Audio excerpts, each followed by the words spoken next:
I'll get this out of the way right now. I've never played League of Legends.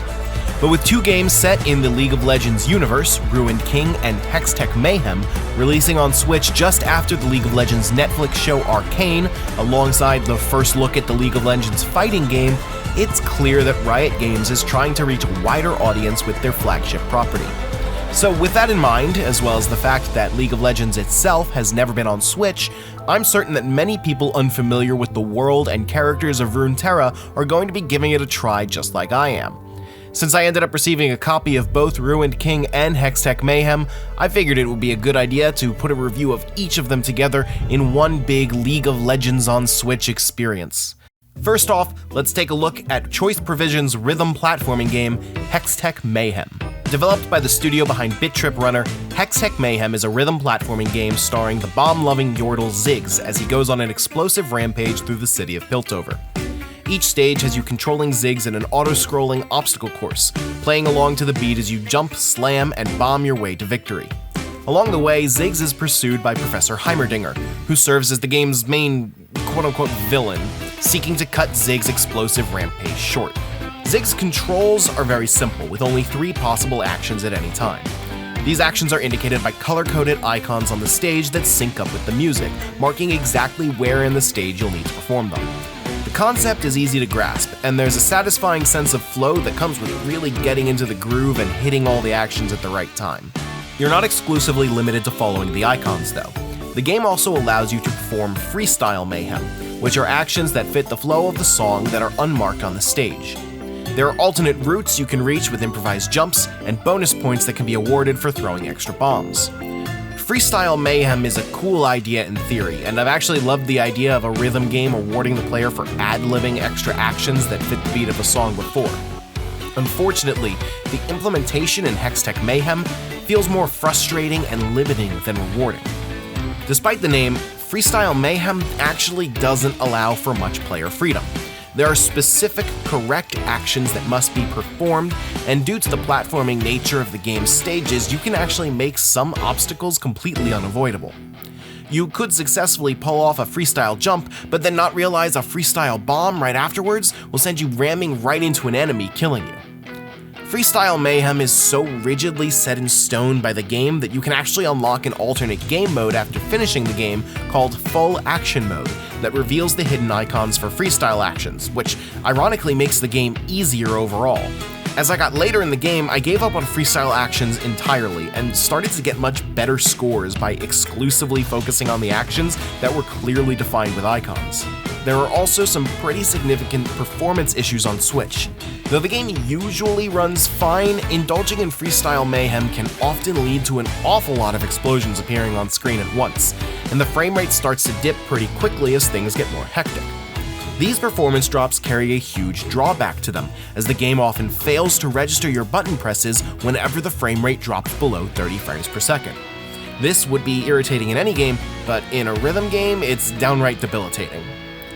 Unfortunately, there isn't much to Hextech Mayhem, and that doesn't necessarily have to be a bad thing. As a smaller budget game, the rhythm mechanics are decent enough, and once you unlock full action mode, the problems with Freestyle Mayhem completely disappear. Unfortunately, more Freestyle Mayhem means more performance drops, which means more missed button presses. Hextech Mayhem is a fine little game, but given the fact that the best way to play just doesn't work sometimes and is only available after finishing the game, I'm not really sure I can recommend it to anyone that isn't a League of Legends fan that's really itching to see more of Ziggs in action.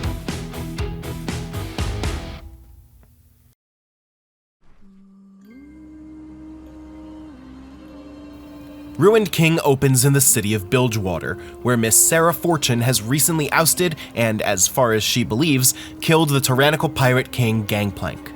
However, all is not well as the city is still terrorized by Harrowings, the invasion of a mystical black mist from the undead Shadow Isles.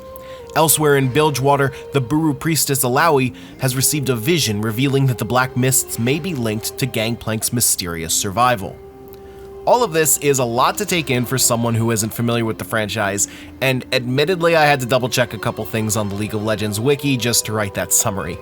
The story explains just enough for a newcomer to get the gist of what's going on, but there's so much ground that the exposition has to cover that it can feel a bit like showing up for an exam you didn't study for. Thankfully, after the opening hours of the game, when the plot had really started moving and stopped trying to introduce a ton of characters and lore, the sheer charisma and charm exhibited from the dialogue and voice acting was enough to get me hooked on the world of Runeterra. Things like the cool confidence of Misfortune and the overbearing optimism of Braum got me excited to see more from these characters, and I'm almost tempted to finally give up and try out League of Legends for the first time in a decade. As far as gameplay goes, Ruined King is a turn-based RPG that incorporates some of League's MOBA flavor into the combat to spice things up a bit. Turns aren't taken in order, but rather periodically on a timeline that works similarly to the ATB system found in Final Fantasy.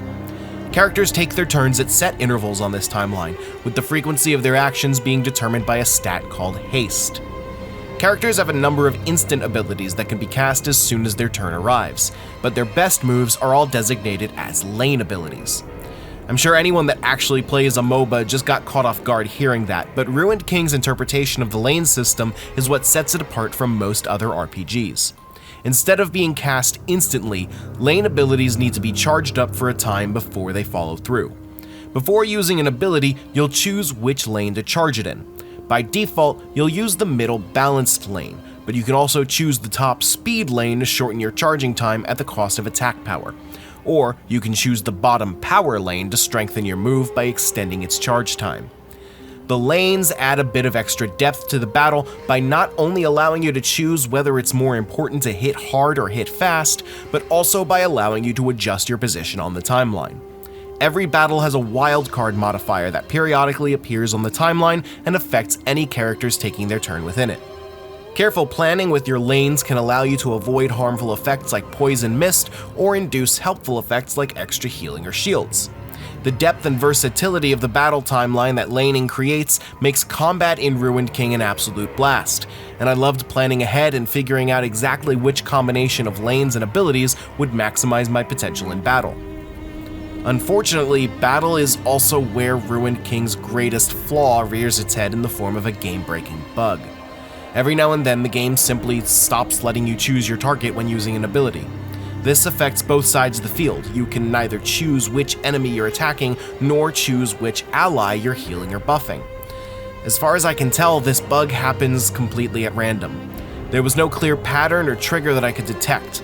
The only thing I could tell for sure was that it always triggered in the middle of a fight, and never on the very first turn.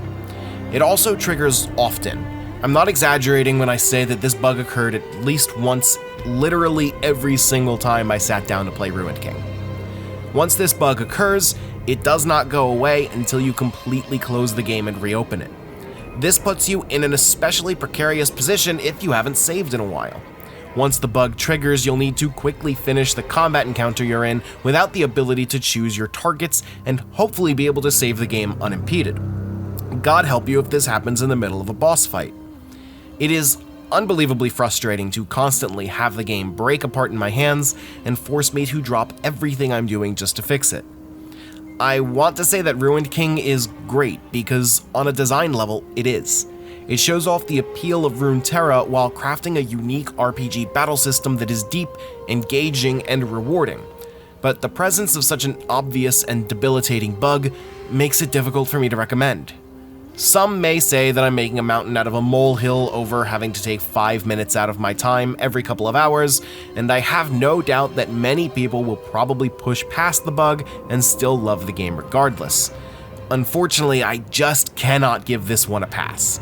This bug occurs so frequently and is so obvious and game-breaking that I can only conclude the decision to release the game with the bug intact was one made knowingly, and I don't think it's unreasonable to expect a game to consistently function at a basic level.